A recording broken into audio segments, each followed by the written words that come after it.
Hey guys, just another quick video of my AK-74 here. Now, if you guys notice, first thing, I did actually take off the ACAR's Parabellum armament mount and put on the original dust cover, the original adjustable sights, the rear viewage sight, and over here I actually did take off the top rail to the TAPCO top handguard. Really, it's really not a solid mount for an optic or anything, and it's really just too high, and it gets in the way of the irons here. So there is a notch for you to look through, but it's still just, I don't know, it's there. And, I really don't need it there anyway, so I took it off. And now it has the additional benefit of more air cooling because it doesn't have, well, it has ventilation here. So there you go.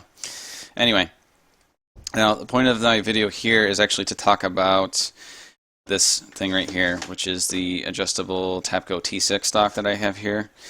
And basically, it was kind of a process for me. It wasn't necessarily something easy for me to do right away. I had actually gone through one of these before, tried installing it, and because there's actually a little gap in here, there was a gap between the rear tang and the actual stock itself. When I tried drilling it in initially, it actually buckled on me, and so I had to send it back into TAPCO and get another one because it was just, it just didn't fit. Okay. But even then, TAPCO was awesome, by the way. Great customer service. Just sent me another one, as soon as possible, and I got it in. So they were kind of back ordered at the time because the flat dark earth is pretty popular. So, but anyway, basically, if you guys are having trouble fitting your stock to your AK, because they do have different tolerances depending on what brand you get. This one is actually a Century Arms International AK-74 built from a Bulgarian parts kit. Basically, what you're going to want to do is get yourself, what I used was some Loctite. It was a plastic bonder, and basically it's a compound that you mix together, and once you mix it, it starts to harden and cure. And so you're going to get this compound, and you're going to make sure you have everything ready. So you take off your dust cover, your recoil spring, and of course the bolt carrier group. And basically you're going to go in here, you're going to take the stock off, and you're going to go in here where the stock basically would fit into, and you're going to fill that up with oil. Some people use tape, and that's fine. I used oil, and then you're going to put the compound on top of the stock itself, okay, and you're going to basically fit it into the back of the gun. Now this is where I kind of messed things up a little bit. Was I actually put the compound on, and I went to seat it into the back of the carbine, to fit it in, and I realized that oh crap, I didn't use enough compound, so I pulled it back out and I added more, and then I put it back in, only to realize that I didn't re-oil the inside lining of the gun again. So basically, after letting it cure, I realized that I actually can't remove the stock right now. I would actually have to remove the compound now to do that. So it was a little bit of a mistake there, but honestly, I don't intend to change the stock out. It's worked perfectly fine for me, so I don't really see a problem there. Now, like I said, if you guys want, you can use tape, and that works perfectly fine. But anyway, I mean, it cured, and it was on there pretty solid even before I mounted the screws in. But I ended up drilling the inside of the stock, and I set the screws in, and it's held up ever since. I know some people are going to say, well, it's just a plastic compound. How well is it holding up? Well, it's holding up pretty well, actually. I haven't really intentionally abused this just to see how far it would go. But it's actually held up very well for me, so I don't really see any problems with it. If I wanted something a little bit stronger, I would have gone with the stock that was more expensive and wasn't, TAPCO.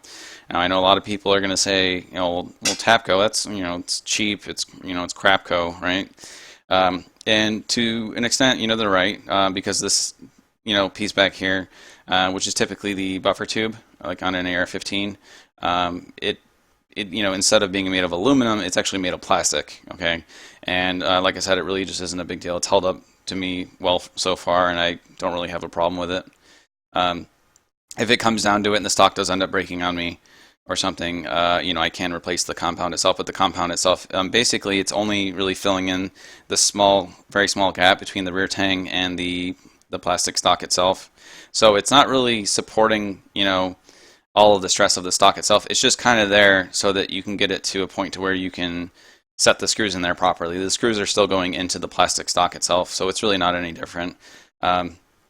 And then what I did actually, the thing is, if you apply the compound, what you're going to have is a little bit of, the compound coming out of, the rear tang and, touching the plastic and all sorts of things. Now, initially, I did try removing it with like a flathead screwdriver and a razor blade, and that was a big no-no. Okay, you can kind of see a little bit of marring there.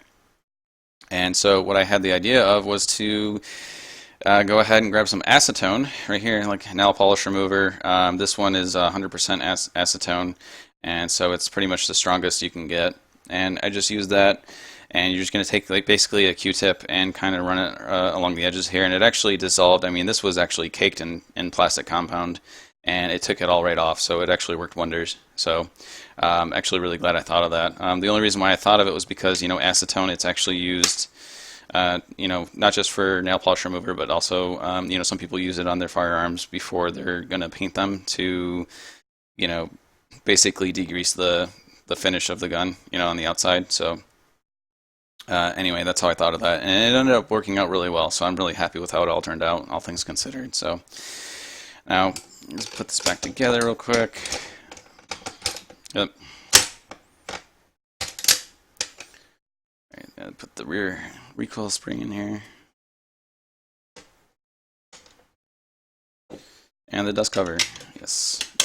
It's actually really good to have the original dust cover back in. It's actually really light.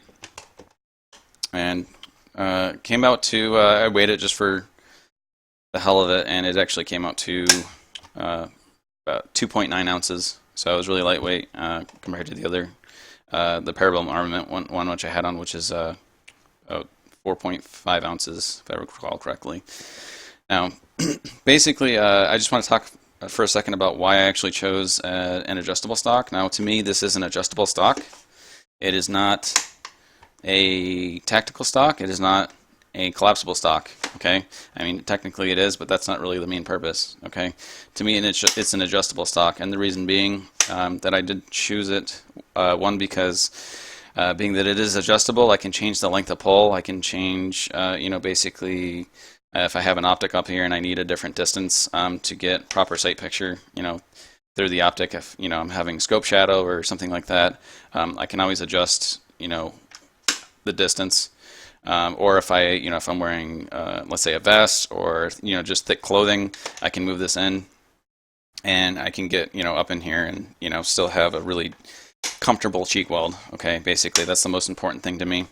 Or if I go shooting with a friend and maybe they're shorter or they're bigger than me, then they can adjust it to them. So that's basically to me the main focus. Now the other reason why I did go with an adjustable stock is because it is basically opened up doors for me to use other options that you might see for your typical AR-15. Like for example, I have the CAA. It's a CP1 cheek riser. I actually got this in a double pack because I wasn't sure which one to use, but basically I got both of these. They're both CAA. This is the CP1 and the CP2. This cheek riser comes out to a 3/4 inch rise, and this one comes out to 1.25 inches.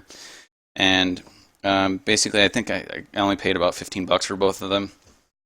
So, and like I said, I wasn't sure which one I needed. Now I initially did start with this because I was running an optic. As you guys did see if you looked at my ACARS video, and it worked great for the optic. The problem was actually when I went to go back to the irons. Basically, it just was not giving me a proper cheek weld with the iron, so it was actually too high and I couldn't see through the iron sights. So I ended up going with this. And for that reason, it's perfect. Yeah, I see a lot of people running their AKs, and they're doing more of a chin weld than a cheek weld. And you really want to get your cheek down in there, and you really want to push down on the stock. One tip I actually had back in basic training from one of my drill sergeants was, especially guys, if you got a big noggin, use your head. Okay, use your head to press down on the back of the stock and cut down on recoil. Okay, it works. So we all got to use the cards we're given, right? So. The other thing you guys see on here is a T6 butt pad. Now, one thing I did want to do initially was because there is basically like a little cavity. I can't even get this position, but there is a cavity in the back here where in the back of the stock, and I thought I could actually put a. Here you go. I'll grab this real quick. I thought I could actually put an AK kit in here and just stick it in the back because they just don't have them. Well, basically, this is meant for, like your K-Var style AK stocks with the trapdoor. And you put it in the stock. You got your cleaning rod. Between those two things, you can clean the gun. You can break it down. Whatever you got to do, you got all your tools that you need. So it's actually really good to have. But unfortunately, it just doesn't fit, as you guys just saw. So that idea didn't quite work out so well for me. So, but all in all, I'm really glad that I went with the stock. I'll just put this back on later. But yeah. This actually, it's held up pretty well. It's got a little bit of rattle here, but I mean, it's no more than your typical AR-15 with the same style adjustable stock, so I don't really see a problem with it. It has held up well for me. If in the event that for some reason it does break, right now, even if I take out these screws that are in here, it's still going to be stuck there. I couldn't get it off if I tried, unless I actually take some more acetone to it and break down the compound. Then I can get it off, but I really don't want to. It's actually helping to reinforce basically the stock being in there, so it's actually doing a good thing right now. So I have no reason to take it off. Like I said, I'm happy with it so far. So nice adjustable stock here, Anyway, so that's pretty much it. I hope that if you guys are having problems fixing a stock to an AK, even if it's not an adjustable stock, even if it's a fixed one, Tapco also has other, plastic stocks, or even if you have some other type of, AK stock, providing that it is plastic or, anything like that. I hope that this actually helps you guys out in fixing it, and you get to, finally get around that, basically that hurdle, okay, which I had, which is, not being able to fit the stock you want on. So anyway. That concludes my video. Thank you guys for watching. I hope this guy has helped you out, and I'll see you guys next time, all right? Later.